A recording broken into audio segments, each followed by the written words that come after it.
Yo, what's the deal, man? It's your boy Geechee the Don, aka Sprinter Van Don, and I'm back with another episode, a second episode of the day, fourth for the week. And I know I took a month off, but I was finishing my house, is going on the market, and I'm finishing this album. But no more excuses. I'm bringing 4 pieces of content, 2 shorts and 2 videos every week. You feel me? So this video is very important. Why? Because a lot of people are at home and they want to get busy. They got some money. They looking to invest, and there's something to bring more income in. You got people that are looking to quit their jobs. They hate their jobs. But my job is to bring the information, the God honest truth to you about this Sprinter game business. So we're starting with 5 pros and cons of the Sprinter game business. So the pro number one, the number one reason why people get in this business: the money, the moolah, the guap. It is around. It is abundance. In abundance, it is around. Please, 9 times out of 10, you will make the most money that you ever made. Get into this field. You can make anything between 5 grand up to 20 a month, depending on if you have a fleet, if you have one, if you have the right dispatcher, if you have, the right brokers. The possibilities are endless. So it's solely up to you. There's some people that get out here that don't make no money because they never like to drive. They wanted to put a driver in the seat, and you got to get your hands dirty. You got to do the work before you think about putting somebody in this seat. Feel me? So that's pro number 1.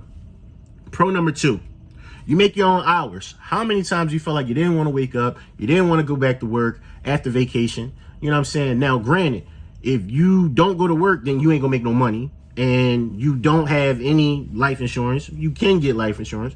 You can get other insurance, but nobody's gonna pay you to take a day off.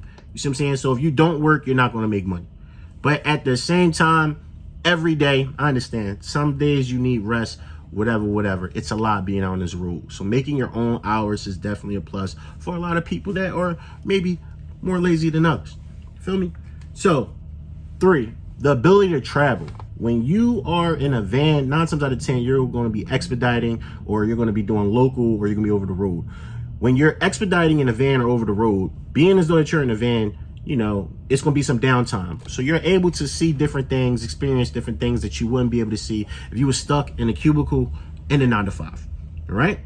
So 4, less overhead than a semi or a box truck.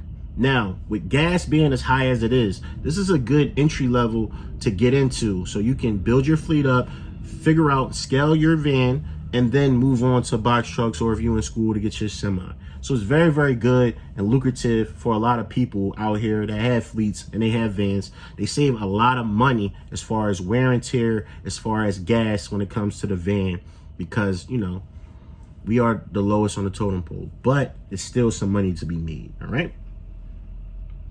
Another pro, which is we have 5 now. You don't need the authority to get money. You feel me? So with authority, one of the biggest issues with that is you can't run all night. You only have a certain amount of hours that you can run when you're in a semi. You only have a certain amount of hours when you're in a box truck. You know what I'm saying? So being in a van, you can go all day, 9 times out of 10, depending on if there's opportunities out there. So that is my 5 pros. Now, with everything, it's the good and it's the bad. So I gave you the good, and I'm going to give you the bad. Now, the first con is that when you are booking loads or getting loads and you're over the road, or you expediting it, and you have children, or if you have a wife home, it's not set in stone. 9 times out of 10, you will not get booked a load to get home. Why? Because it is harder for vans to get booked to go home. You might get booked to be in that area, it might be 4 or 5 hours off, or you might not. You might have to drive, eat the deadhead, and drive all the way home if you got shit to do. You know what I'm saying? So that is a big con for me. You feel me? Because the name of the game is to get a booking down and get a booking back to get you home so you can make double the profit. Not eat into your profit because you can't get nothing to get back. So yeah, it's a bad joint. Now, if you don't have an authority, and this is the second con, you don't have an authority and you lease to a company, you have to do forced freight, which means if you don't want to go somewhere, you have to go. It's in your contract. There's nothing you can do about it. Point blank, period. Me personally, I don't like the word force. You feel me? Nothing about it I like. So that's another major con for me. The third, most companies want you to have your authority, even if you have a van. Now the issue with that is, with the authority, you have to pay a higher insurance rate. They want 100,000 cargo and they want 1 million liability and 1 million general liability. That's a lot of money. Progressive is out here killing it, killing people business. It's very, very hard because vans don't make the money that box trucks and that semis make.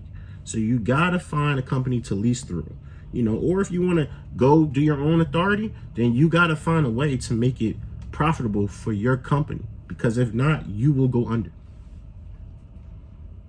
The fourth thing, traffic. I hate traffic. Traffic wears you down. You know, when you're in a city traffic, it's very hard. And then you also got to deal with potholes, which brings me to number 5, maintenance. Dealing with traffic, people driving crazy. They don't respect cars. They don't respect vans. They don't respect trucks. So dealing with that and potholes, you could get in an accident, which a lot of companies don't like accidents. Of course, they have a no accident policy. You get into an accident, you could be done, and then you still got to deal with whatever you got to deal with for the van, because it's your van and you are responsible for all maintenance issues. So yeah, maintenance can be a big issue if you don't take your money and make sure that you save and scale properly, because if you run into these issues and you can't afford to take care of your maintenance, you will be fucked. And that is the 5 cons. The 5 pros and the 5 cons, the yin and the yang. I'm here with 4 pieces of content this week. I'm your boy Geechee the Don. If you like this video, please subscribe. Please comment at the bottom. Please share. This is information that you need, and I will get back to y'all on the next one. For sure.